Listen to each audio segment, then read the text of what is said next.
Let's go. Hello, Benoit. Thank you for being with La Pause-Café by Faga. How are you today? Very well, thanks. Thanks a lot for talking to me. I'm so happy. I don't know if people know you, but hopefully they will know more about our quick discussion. We're going to try to make it 5 to 10 minutes, talking about your business, your bakery slash pastries that you started early January. And for people who don't know you, Benoit, you are originally from Paris, France. You moved here many years ago and you worked in the tech industry. You worked for Microsoft. You worked in fine wine. And then you worked for Sotheby's as well, still in the wine business.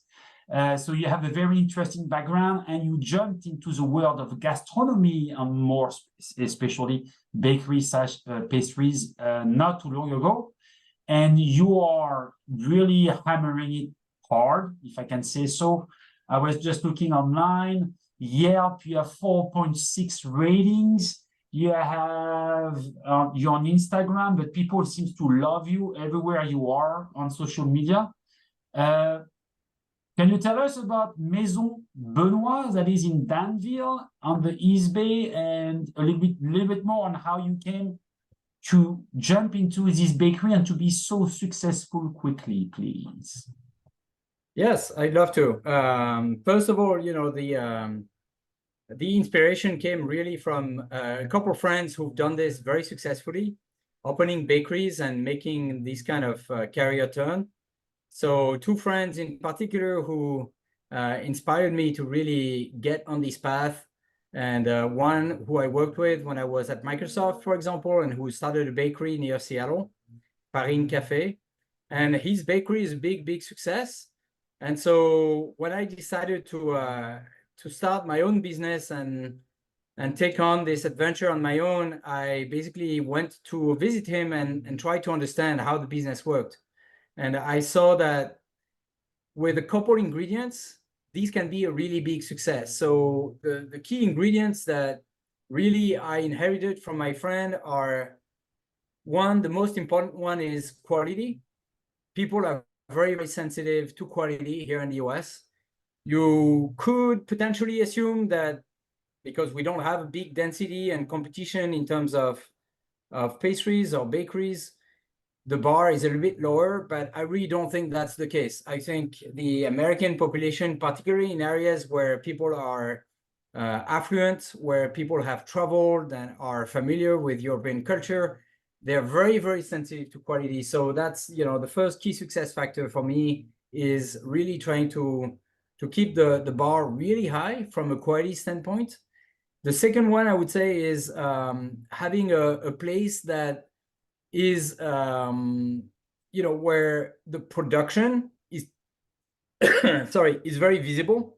So this is a very artisanal bakery, the one that I launched, and you want to basically show and tell that it is very artisanal. So all the production is behind big glass windows.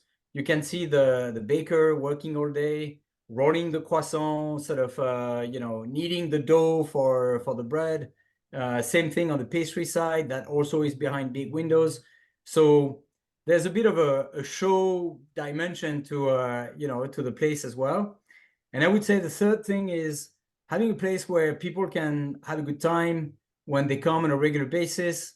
And that's a combination of, I think, creating the environment, like the design, the furniture, the decor, basically where people feel comfortable and want to spend some time, but also having some price points that are a bit more affordable than what you can see in the very high quality bakeries that you have in the US. Some of them, I particularly here in the Bay Area, I think are a little bit, I would say, over the top in terms of pricing. And that, for me, defeats the purpose of having people come often and just, come and build the habit of coming every day. And I can see that with the right ingredients, a lot of people are really coming every single day. Like I have my regular customers now after 2.5 months, who, of course, like everybody in the shop sort of knows by name. And they're here every day to just take their croissant, their coffee, their, whatever it is, and bring it home. So yeah, it's really interesting how with the right mix of paying attention to the success factors, this can be a really, really good business here. At least so far, we'll see. Well, yeah, I mean, I haven't tried yet, but you're on the top of my list because of what we exchange and what I see online. You really seem to be like the place to be for pastries and bakery in the Bay Area. How you work in different industries, like I mentioned earlier on. How enjoyable it is for you to work in a retail, because you're in the kind of a retail, facing customers that you just mentioned. How do you like this, and how do you think it is important for people to see you on premise? And because the name of the business, once again, is Maison Benoit, and you are Benoit. How is it important, do you think, for your customers? No, I think it's super important for people to understand that this is a small business. It's not a chain. It's a family-owned business. And, I have two of my sons are working there. My little guy at 13-year-old is bussing tables on the weekend and super excited about making money like he is. And my oldest son, who, is also 24-year-old, is also working there on the baking side as an apprentice, with the baker. So I think people really enjoy this dimension, the fact that it's very local. I live nearby, and it gives it, I think, a more authentic touch that resonates with the clientele for sure. It doesn't hurt that, you start learning all those customers' names, and you really, I think the thing that also resonates a bit is the fact that I have a background that is very similar to a lot of what the people around me, are doing today. And a few people are telling me, oh, I'd love someday to do what you did, like to switch from my, my tech job to something where I can be, my own boss and have my own business. And so it's, it's pretty nice. And interestingly, in this business, I think one of the unique things in a gastronomy business like this is the response is very immediate and also very clear and loud when people are happy. Like they will tell you like all day long. So it's kind of energizing and gratifying as well, because you have people telling you how happy they are that you came to Danville, that you have this, that they've been waiting for a place like this for a long time. There's just this very, very welcoming response that you get. So that's also encouraging, particularly in the beginning when things are a bit chaotic and you don't really know what you're doing. You get a lot of positive reinforcement from the customer base, and that's nice.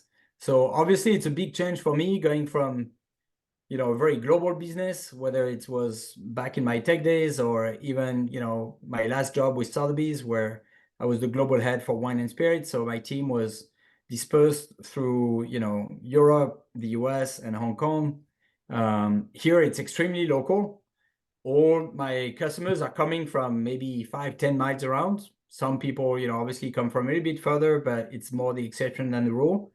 But it's kind of interesting that you start sort of building all these human relationships, human connections that you wouldn't in an online business or in a business that is, very global, like what I was doing until now. So it's, I would say, very enriching, very gratifying, and kind of nice too. Like, last night at home, for example, we had a couple come and have dinner at our place who I've met through the bakery. They come every single day, more or less, but they are, people very similar, same age as me. He works in tech.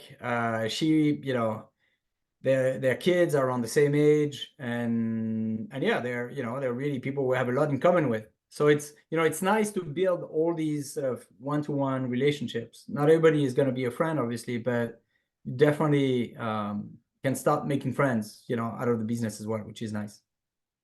Very nice. Let me ask you this. So you have one location in Danville. You're open from Wednesday through Sunday? Correct. Yes.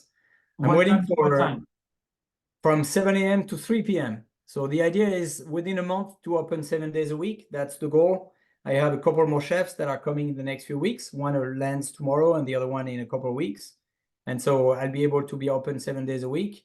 But for now, yes, it's Wednesdays Wednesday through Sunday and 7 a.m. to 3 p.m. And we have a website too where people can order either for pickup or delivery soon. And it's maisonbenoit.us. Okay, we will have this as well noted on the little thing below later on. Great. How many more Maison Benoit are we gonna be lucky to have in the Bay Area in the next years to come? I'm really not trying to conquer the world, to be honest, with this. I want to keep it very local and very artisanal. So I'm, never say never, but the idea would be to replicate sort of the similar concept where everything is made in-house in front of customers, as opposed to doing what I see a lot of other bakeries doing once they expand, which is to have a central kitchen and then, produce at a higher scale.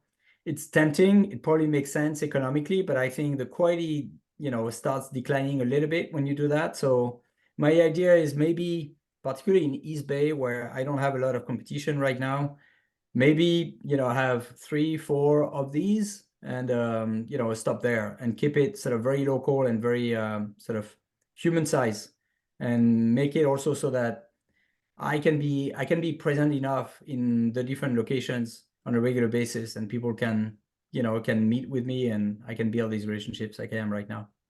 Very good. Well, listen, everybody, let's try Maison Benoit. The address is 402 Railroad Avenue in Danville. We will have the address on your website as well on the description of this video that will be below here. Very good. Benoit, thank you for your time. Merci beaucoup. See you soon. Keep up the good work, and I can't wait to try your pastries and the baguette and the croissant and the chocolatine / pain au chocolat. Merci beaucoup, Pierre. À bientôt. À bientôt, Benoit. Ciao, Salut. ciao. Merci.